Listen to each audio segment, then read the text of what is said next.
19వ అధ్యాయము చాతుర్మాస్య వ్రత ప్రభావ నిరూపణ. ఈ విధంగా నైమిషారణ్యం నందున మహామునులందరూ కలిసి చిదానందుడి స్తోత్రం చేసిన పిమ్మట జ్ఞానసిద్ధుడను ఒక మహాయోగి, ఓ దీనబాంధవ,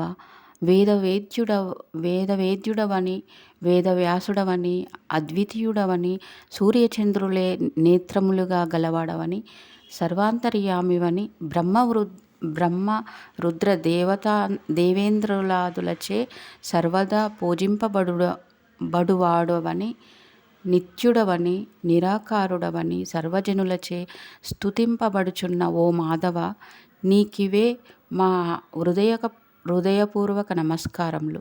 సకల ప్రాణకోటికి ఆధారభూతుడవగు ఓ నందనందన, మా స్వాగతంను స్వీకరించుము. నీ దర్శన భాగ్యం వలన మేము మా ఆశ్రమములు, మా నివాస స్థలములు అన్నీ పవిత్రములైనవి. ఓ దయామయ, మేమీ సంసార బంధము నుండి బయటపడలేకుంటిమి.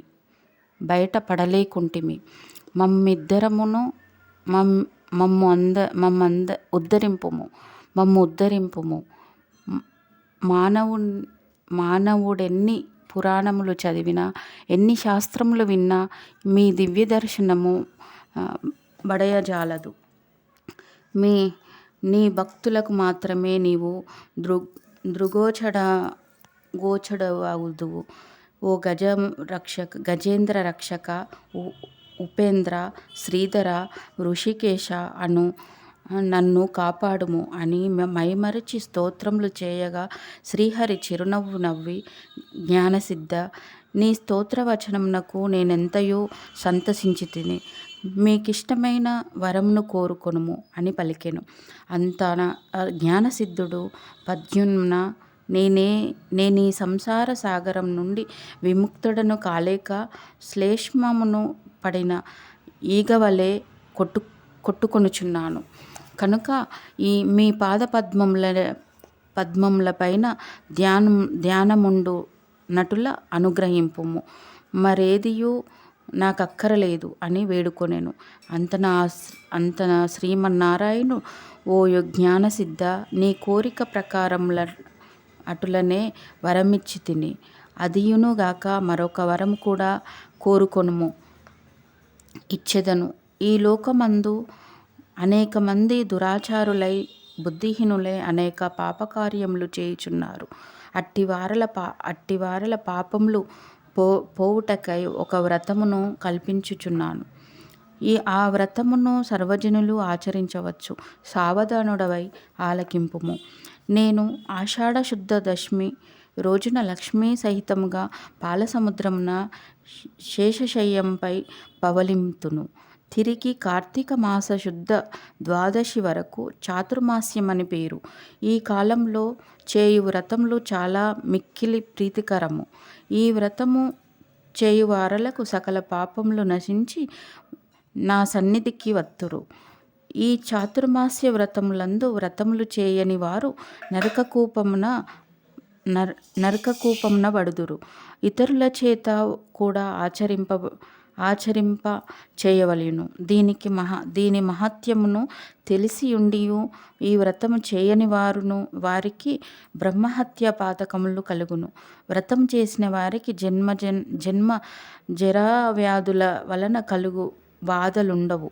దీనికి నియమితముగా ఆషాఢ శుద్ధ దశమి మొదలుకొని శాకములు, శ్రావణ శుద్ధ దశమి మొదలు వరకు, భాద్రపద శుద్ధ దశమి మొదలు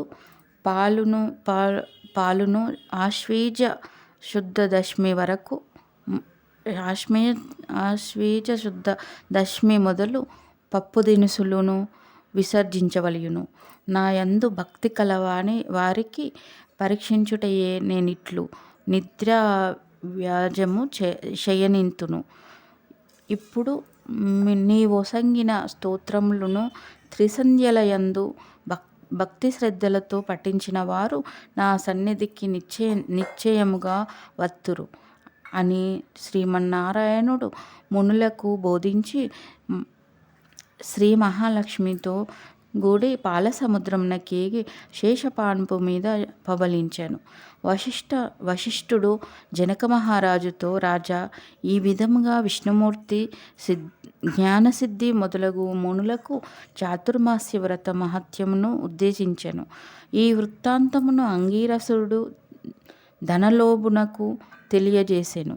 నేను నీకు వివరించాను గనుక ఈ వ్రతము ఆచరించుటకు స్త్రీ పురుషుల భేదం లేదు, అన్ని జాతుల వారు చేయవచ్చును. శ్రీమన్నారాయణుని ఉపదేశము ప్రకారం మునిపుంగవులందరూ ఈ చాతుర్మాస్య వ్రతము ఆచరించి ధన్యులై వైకుంఠమునకు ఎగిరి. ఏకోన విశంశ అధ్యాయం 11వ రోజు పారాయణము సమాప్తం. కార్తీక దామోదరాయ నమః.